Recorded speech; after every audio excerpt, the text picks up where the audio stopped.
So I got a Corvette.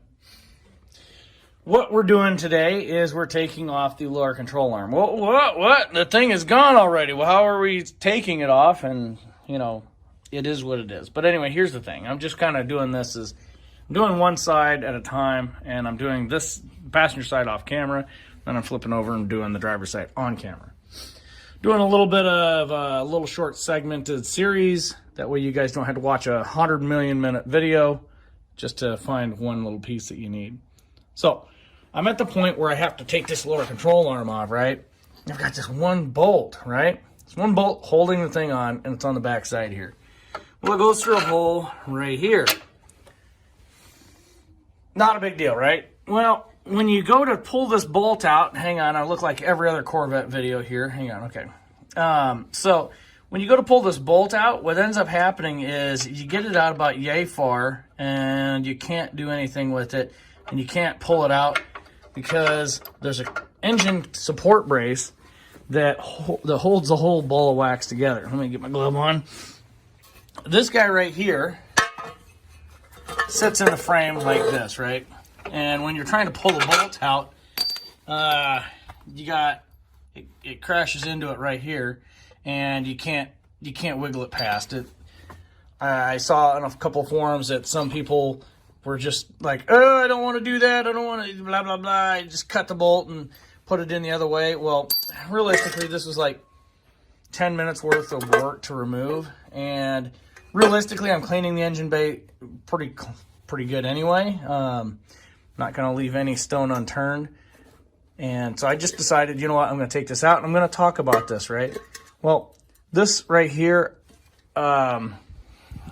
it's not that hard to get out. The front two bolts actually were loose, which might be something you might want to check on yours if you haven't ever had yours apart.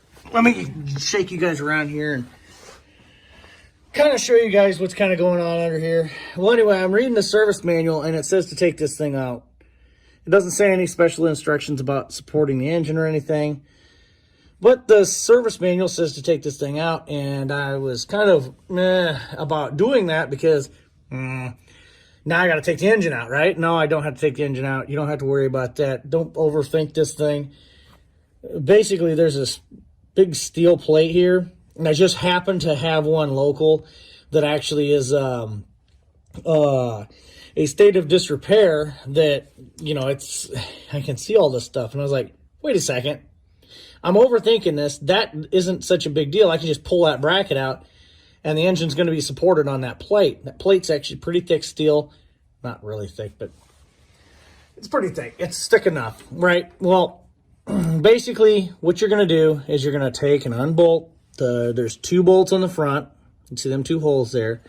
And I may not be able to see it here. There's one bolt that goes here and one above that. I don't know if I'm going to even have gotten that. But basically, yeah, there's two bolt holes there. You can get it. Anyway, I didn't need to support the engine at all. A couple of guys on forums said that they had to support the engine. It was a big pain in the rear end. I don't know. It wasn't that big of a deal. And realistically speaking, if you're just taking this lower control arm off, it isn't that big of a deal to do 10 minutes worth of work to get this one stupid bolt out. It's not like you're taking a whole engine out. But anyway, I was kind of overthinking everything, thinking the worst case scenario. Oh my goodness, I'm not going to be able to get this stupid thing out. Well, it's not that big of a deal. Anyway, guys, if you have any comments or whatever, and you have had yourself in this situation, and you were able to get that bolt out with the control arm in the car, you know, let me know in the comment section below, and how much worse the lower control arm bushing was than this one.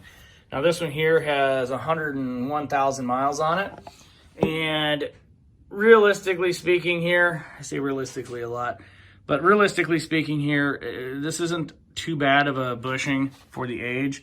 I was actually expecting far worse, but as you can see, that this here isn't straight in the hole there, and this isn't straight in the hole. That one's pretty straight in the hole, but you got the bolt was sitting in there cockeyed. So obviously you're going to have suspension issues, alignment issues as time goes on. Now I was going to when I did the bushing swap here, I was going to replace the sway bar bushings.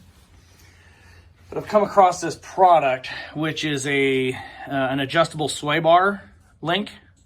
I'm gonna do that. I'm not even gonna waste my time replacing these bushings because I'm just gonna replace them with that. So I'm gonna forego that. I'm probably gonna upgrade the sway bar. Not that I really need it, but you know what? I think I'm gonna upgrade the sway bar just because. And you know, it's just gonna be what it's gonna be. And I mean, it's my car. Don't naysay me. I'm gonna upgrade the sway bar. It will look cool. And I don't know. I might put some Z51 shocks on it. I don't know. Haven't gotten that far. But anyway, as far as this is concerned, don't worry about it. Don't overthink it. It's not that big of a deal. Very fragile little piece of metal here. But if you take it off, clean it up, and kind of touch it up a little bit, because the black paint on these isn't really that fantastic. But anyway, if you guys have any questions or comments, feel free to leave them in the comment section below. If not, then don't worry about it. And, you know, make sure to hit the like button and share this video with somebody that's doing this project themselves. That way they can feel good about themselves, not having to, freak out about nothing. Anyway, I'll catch you later.